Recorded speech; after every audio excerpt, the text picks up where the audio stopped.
let's move on. We're ending it with the Panthers. And they're interesting. They're interesting this year because, first of all, everywhere Matt Rule's gone, year 2 has been phenomenal. Every single year. So I expect them to be competitive this year. They might be a surprise team even. I'm not even going to rule that out because they got some pieces there. I like what they did drafting J.C. Horn on defense. They got Jeremy Chin last year. They got Brian Burns already there. They got some stud linebackers. They got Shaq Thompson. So they got pieces there. The offense, though, Christian McCaffrey, he's back.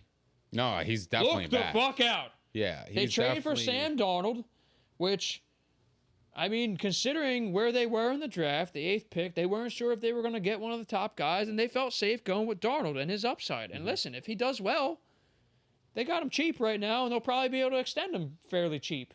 Yeah. In comparison to what would have happened if he broke out with the Jets. And it's interesting. The whole trade wrinkle kind of makes me think that he could be a value kind of guy as a signing. He might get that like low end money as a QB. Yeah, I'll be honest. I actually think Carolina's got the ability and the team to be the second best team in this division. They could. Weirdly enough. I kind of feel that they will be. Like, I think they're going to be competitive. You know, I like Darnold. I that's why I really like Darnold. I think he's got a lot of upside. Christian McCaffrey, he's like probably one of the best running backs in the game. Robbie Anderson, I love. He had a great year last year. Shout out Temple University. TU, baby. They got a lot of TU staff over there. DJ Moore is good. TU, baby. Absolutely. You get that on camera, Phil? TU. All right, don't forget that shit. They got a lot of Temple people there. DJ Moore is definitely a great fantasy option as well. Like, I actually like their core. Yo, and they drafted Terrace Marshall. Yeah. Who can play. Yo, he can play. He's going to be a stud, I think, right away. I like their team. And like you mentioned, the J.C. Horn pick, like, I actually really like that. I think he's going to be a fucking nice corner for them. I loved it. For years to come. So, I'm big on the Panthers this year. I like Matt Rule as a coach as well. And yeah, I think they might be second in division. I really Crazy enough. I even like their offense. I mean, CMC, man, he's going to probably wind up going number 1 in all drafts. PPR, it's like pretty clear cut. I mean, you should consider Dalvin and Kamara in a PPR draft because you have to. They've been putting up those numbers too. I think CMC is a lock for number 1 PPR. CMC will probably go number 1 ADP. Yeah. But non-PPR, I still kind of lean that direction right now. I think you'll see in my rankings whether or not I change my mind. But non-PPR, I kind of still feel like he's number 1. But that's a situation where you got to consider Derrick Henry and, so obvious value there. And he could have 2,000 total yards.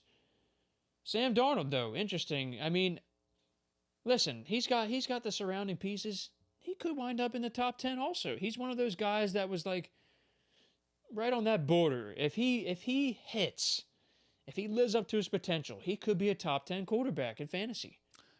It's possible. A top 10 quarterback. Because he's had moments, Nick, where he's had some real fantasy relevance. 2 years ago, he was one of those guys that against certain teams, like there were some times when the Jets had like 4 or 5 easy matchups in a row, and he was a set and forget for me in one league.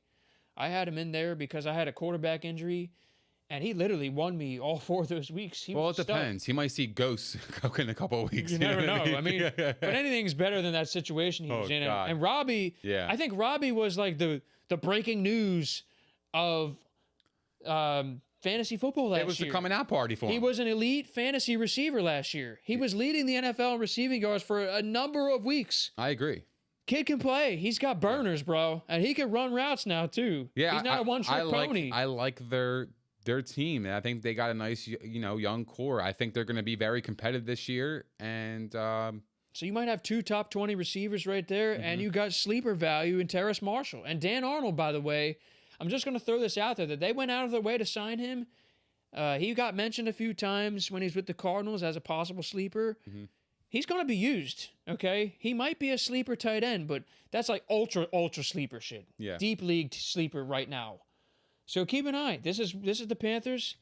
Good luck to Matt Rule. I used to work there too. In case people didn't know that, I was in football operations with them for a year, and Matt Rule was a coach.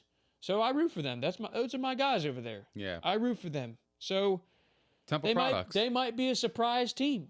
We're all Temple products here. You, me, and Phil. Yeah. Mike is, we can call him Temple. He is Temple. Yeah. Mike's Temple too. But shut up, Pauls. Yeah, so that's where it's at.